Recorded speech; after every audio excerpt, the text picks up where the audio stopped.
Hello fellow aspirants, welcome back to our channel चलो पढ़ो। आज हम लोग प्रीवियस ईयर क्वेश्चन सॉल्व करेंगे और देखते हैं आप लोग 15 क्वेश्चन में से कितने क्वेश्चंस का आंसर करेक्ट देते हैं। ओके, चलिए फिर स्टार्ट करते हैं क्वेश्चन नंबर 1 से। Which of the following is true of Aristotle's contribution to comparative method? Option A, to study the then existing political system.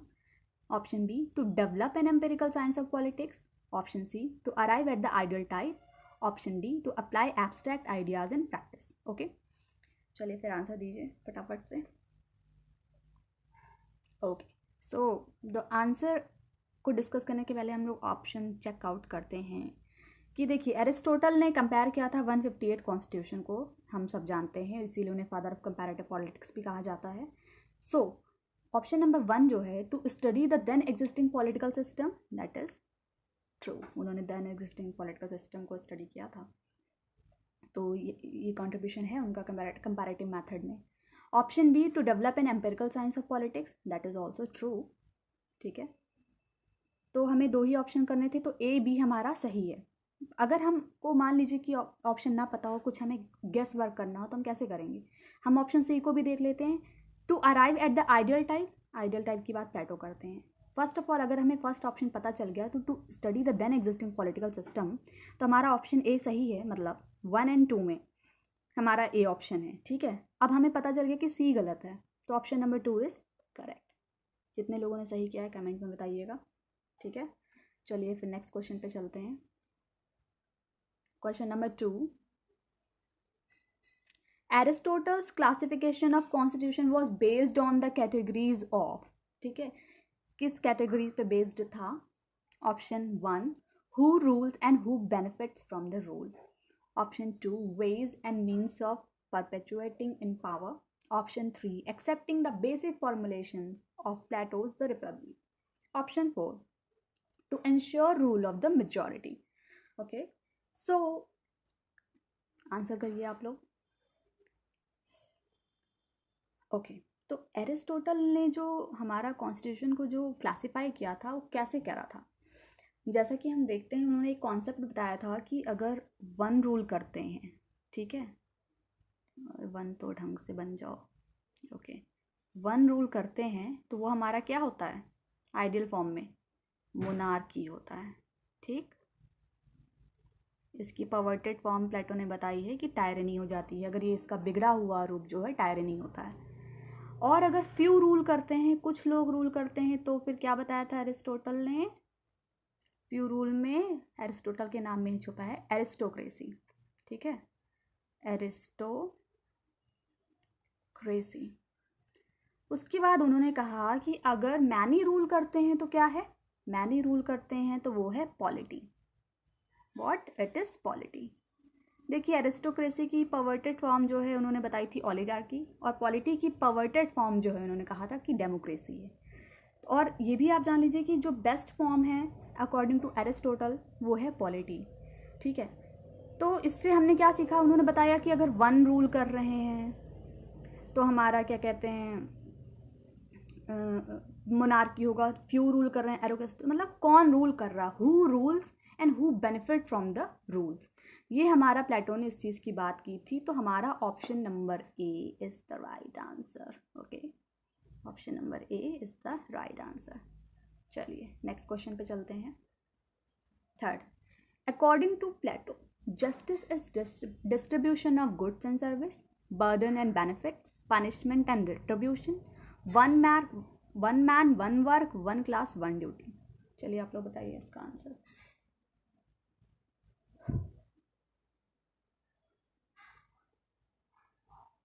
ठीक है, सो देखिए जस्टिस की बात प्लेटो ने किस में की है? रिपब्लिक में की है जस्टिस की बात। ठीक है, और क्या कहा है उन्होंने कि 2 टाइप की जस्टिस होती है, एक होती है इंडिविजुअल वे में और एक होती है सोशलिस्टिक वे में। तो इंडिविजुअल वे में क्या होता है, यहाँ पे बी नहीं है, BLIC, इसको आप इग्नोर मारिए। इंडिविजुअल वे में क्या होता है कि हमारी जो आत्मा होती है उनके 3 गुण होते हैं, वो होते हैं रैशनल, स्पिरिटेड, एपिटेटिव। ओके, और जो हमारा सोशल स्तर पे होता है उसमें जो है जो इंडिविजुअल है वो अपना कार्य करता है और दूसरों के कार्यों में हस्तक्षेप नहीं करता, यही जस्टिस है। मतलब one man one work one class duty जो है जस्टिस है प्लेटो के अकॉर्डिंग। तो option number 4 is the right answer. Okay, चलिए फिर नेक्स्ट क्वेश्चन पे चलते हैं। नेक्स्ट क्वेश्चन है हमारा, match the list 1 with list 2 and select the correct answer from the quotes given below. ठीक है, लिस्ट 1 हमारा है प्लेटो के डायलॉग्स हैं और लिस्ट 2 हमारी मेन थीम्स है। ठीक है, तो देखिए सिंपोजियम, फिलिबस, टाइमस, रिपब्लिक, ये हमारे प्लेटो के डायलॉग्स हैं, एक तरीके से ये वर्क है। सेकंड देखते हैं उनके थीम क्या है, कि उसके अंदर उन्होंने किस चीज़ की बात की है, हम इस चीज़ को देखते हैं। ओके, तो हमारा जो है सिंपोजियम की बात करें तो ये जो है एक तरीके से पोइट्री से रिलेटेड है, जिसमें लव की बात करी है, मेटाफिजिक्स ऑफ लव। तो ये हमारा सिंपोजियम का 4th है। फर्स्ट का 4th से ही हमें आंसर पता चल जा रहा है, बट हम इसको डिस्कस करते हैं आगे। कि जो फिलिबस है उसमें जो है उन्होंने फिलिबस में उन्होंने जो है application of theory of ideas to the sphere of ethics की बात करी है। टाइमियस जो है उसमें स्फीयर ऑफ फिजिक्स की बात करी है। रिपब्लिक में उन्होंने पॉलिटिक्स की बात करी है, स्फीयर ऑफ। ठीक है, तो ये हमारा क्वेश्चन है। अगर आपको इसमें से पहले का ही आंसर पता होता तो ऑप्शन पता चल जाता, बट देखिए रिपब्लिक का आपको पता ही है कि ये पॉलिटिक्स की बात कर रहे हैं। टाइमियस को आप ध्यान रखिए कि इसमें फिजिक्स से रिलेटेड बात हुई है। ठीक है, और फिलिबस में स्फीयर ऑफ एथिक्स की बात करी है। तो चलिए फिर नेक्स्ट क्वेश्चन पे हम लोग चलते हैं। नेक्स्ट क्वेश्चन है हमारा, given below are 2 statements, one labelled as assertion and other labelled as reason. So हम देखते हैं क्या सही है क्या गलत है। हमें select the correct answer from the quotes given below. Assertion हमारा क्या है, no genuine understanding of Aristotle can endorse the opinion that his philosophical system was the opposite of Plato. Okay, बिल्कुल। उसके बाद क्या बोल रहा है, Aristotle system is an attempt to philosophise on idealism free from the defects of Plato's system. ठीक है, तो जो हमारा ऑप्शन ए और ऑप्शन बी हमें बताना है कौन सा सही है और इसका करेक्ट एक्सप्लेनेशन है कि नहीं है। तो जो एरिस्टोटल थे, कहीं भी ये उनके प्रमाणिक में कहीं भी ये नहीं है कि उन्होंने जो है प्लेटो के विचार को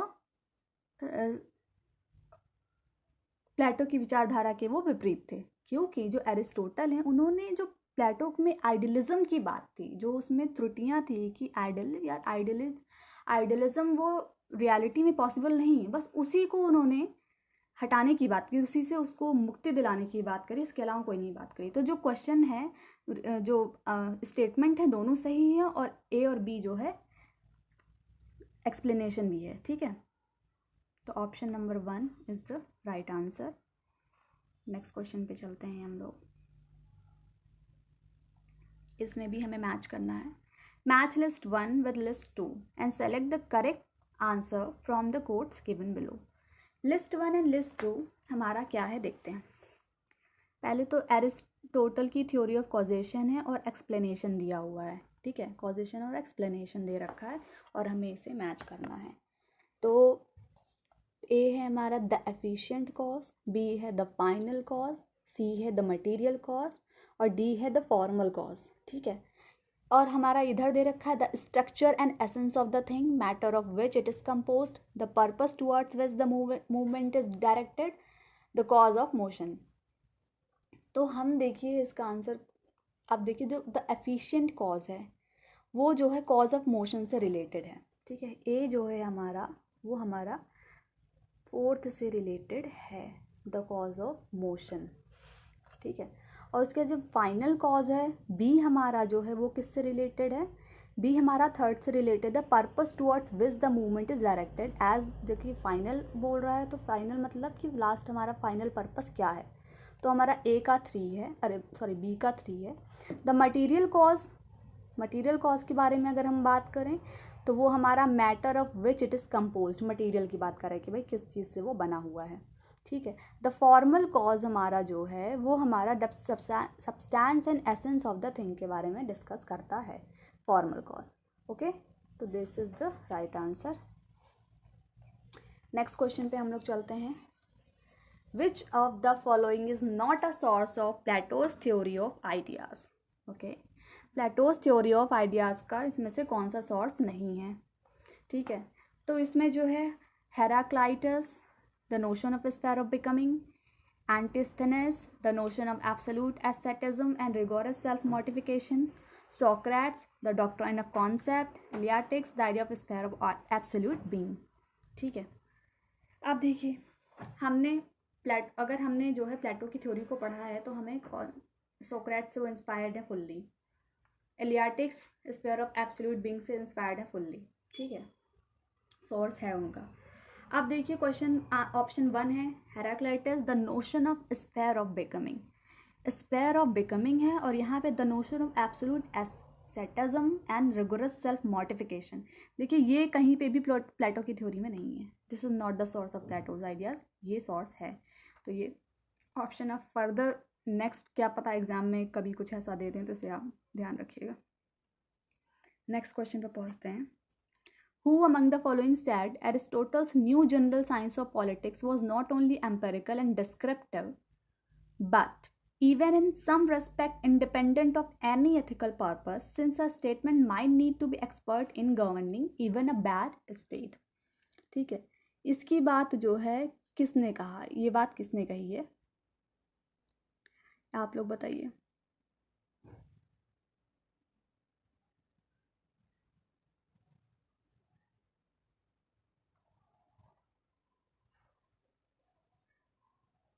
का एरिस्टोटल का जो हमारा राज्य है या राजनीतिक विज्ञान है, वो कभी कभी क्या होता है नैतिक उद्देश्यों से स्वतंत्र भी है, ठीक है। और इसमें क्योंकि क्या होता है कि कभी कभी राजनेता जो होते हैं, हमारे जो रूलर होते हैं, उनको राज्य को शासन करने में इन सब चीज़ों की आवश्यकता पड़ सकती है कि वहाँ पे नैतिकता उसे बीच में ना लाएं। तो ये कथन, इस सेंटेंस को किसने बोला था, इस सेंटेंस को बोला था G.H. सबाइन ने। उनकी बुक थी the a history of political theory, 1937 में उन्होंने लिखी थी। So the answer is G.H. Sabine, ठीक है। Option number 2 is the right answer. चलिए स्टार्ट करते हैं नेक्स्ट क्वेश्चन पे। For Plato which of the following statement is not true? Okay, ideas are substances, ideas are essence of all things, ideas are reflection of things, ideas are universal. सो इसमें से प्लेटो के लिए कौन सा सत्य नहीं है, ठीक है। तो इसमें हमारा देखा जाए तो आइडियाज़ आर सब्सटेंसेस, ये प्लेटो कहते हैं, ट्रू है। आइडियाज़, ठीक है, एसेंस भी है। और आइडियाज़ आर यूनिवर्सल, ठीक है, यूनिवर्सल भी है। तो हमारा जो थर्ड ऑप्शन है ideas are reflection of things is not the right answer, is not the correct statement about प्लेटो।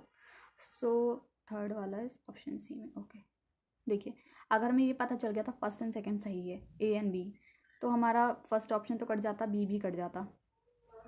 तो हमारा third option, option number 4 is the right answer, ठीक है। चलिए नेक्स्ट क्वेश्चन पे हम लोग चलते हैं। Nocturnal Council finds a mention in Plato's The Republic, The Statesman, The Laws, none of the above. इसका जो आंसर है वो होगा द लॉज। ये हमने अपनी वीडियो में पढ़ा है, आप इसे ध्यान से पढ़ लीजिएगा एक बार जाके। नॉक्टर्नल काउंसिल को प्लेटो के बारे में सिर्फ यहाँ पे बात की गई है। नेक्स्ट हमारा है question, who among the following political thinkers are generally regarded as the founder of philosophical approach? Answer करिए आप लोग। Plato and Aristotle, Hobbes, Locke, Rousseau, Jeremy Bentham and J.S. Mill, Kant and Hegel. So the answer is, as you guys all know, कि जो हमारे philosophical approach है, philosophical approach है, उसको जो है प्लेटो, एरिस्टोटल जो है प्रपाउंडर कहे जाते हैं जनरली, ठीक है। ओके, तो हम नेक्स्ट क्वेश्चन पे चलते हैं। नेक्स्ट क्वेश्चन है हमारा, who defines citizen as sharing in the civic life of ruling and being ruled in turn? ठीक है, ये किसने डिफाइन किया है? देखिए एरिस्टोटल ने इसकी बात कही है। इसका थोड़ा कॉन्सेप्ट ये है कि देखिए एरिस्टोटल कहते हैं कि जो भी लोग शासन में हेल्प कर सकते हैं, रूलिंग में हेल्प करते हैं, वो लोग जो हैं हमारे सिटीजन्स कहलाते हैं, ठीक है। तो जैसे कि उसमें से उन्होंने वुमेन को नहीं रखा है, स्लेव्स को नहीं रखा है, और चाइल्ड को नहीं रखा, ओल्ड एज पीपल को नहीं रखा है, और उसके बाद जो वर्किंग क्लास है उन्हें भी नहीं रखा है सिटीजन्स में। तो इसका मतलब है कि जो भी रूलिंग में हेल्प कर सकते हैं in the civic life of ruling and being ruled in turn, उन्हीं को सिटीजन कहते हैं। एरिस्टोटल कॉन्सेप्ट ये एरिस्टोटल का है। नेक्स्ट क्वेश्चन है हमारा, the core idea of ancient Greek political philosophy is. देखिए, political philosophy of ancient Greek का कोर आइडिया क्या है? Social equality, liberty of individual, state's good life, state sovereignty. देखिए, सोशल इक्वालिटी, अभी एंशियंट ग्रीक में Aristotle वगैरह भी आ जाते हैं, उन्होंने इक्वालिटी को इतना नहीं माना है, और लिबर्टी भी नहीं मानी है क्योंकि उन लोग स्टेट को थोड़ा ज़्यादा मान्यता देते हैं, और एक स्टेट की सोवरेनिटी भी नहीं कहते हैं क्योंकि कहीं ना कहीं वो ये चाहते हैं कि स्टेट एकदम से सोवरेन ना हो जाए, भारी ना पड़ जाए। तो वो एक गुड लाइफ के बारे में जो है एंशियंट ग्रीक फिलॉसफी आइडिया है, कोर आइडिया है। ठीक है, ये सब बहुत इंपॉर्टेंट क्वेश्चंस हैं, आप लोग उसे ध्यान से करिएगा। So next question is, which one of the following is not correct in respect of Aristotle?